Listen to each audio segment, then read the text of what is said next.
Well, joining me at the Gherkin is the cybersecurity expert, Vartan Sarkissian, who is Chief Executive of Knightsbridge Cyber Systems. Vartan, nice to see you. Thank you for coming in. Thank you, Jeff.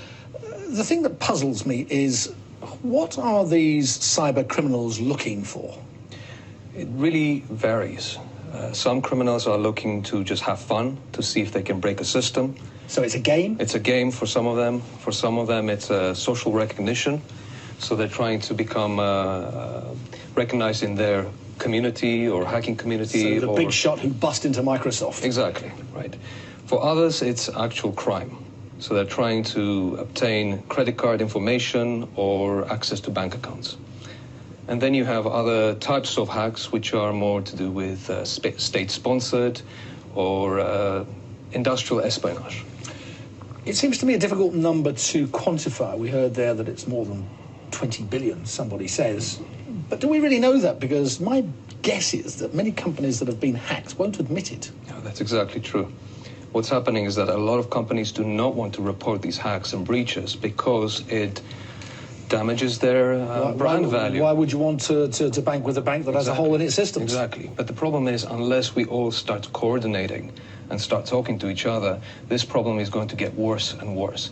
The exact figures are actually, there was a paper produced by Detica in the Cabinet Office that estimated the figure to be 27 billion per year. Right. Cybercrime cost in the UK alone. Now, there are many that argue that it's actually bigger than this because of the reason that you're saying. From this 27 billion, 21 is the cost to businesses themselves. From this 21, 9 billion is the cost of intellectual property loss. Right. And interestingly, 70%, it's known that 70% of intellectual property loss is actually is lost because of internal insiders, whether intentional or unintentional. Okay, I guess the big boys can look after themselves. We don't need to worry about the Googles and the Microsofts. But what about our viewers who perhaps run a small, medium-sized business, 20 or 30 employees? What should they do? The thing that you need to do is to make sure that your IT governance is aligned with your corporate governance.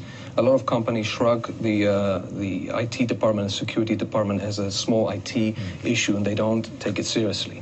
Today, in this world, in this cyber era, when we are so interdependent and interconnected, you have to make it into a priority. The last thing after you've done those two, what you have to do as a company is to conduct and have a risk management policy within the company. So what kind of technology do you employ?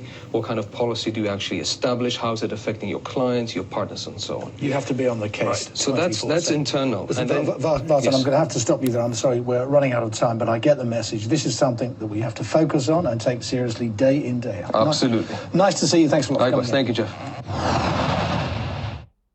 British business.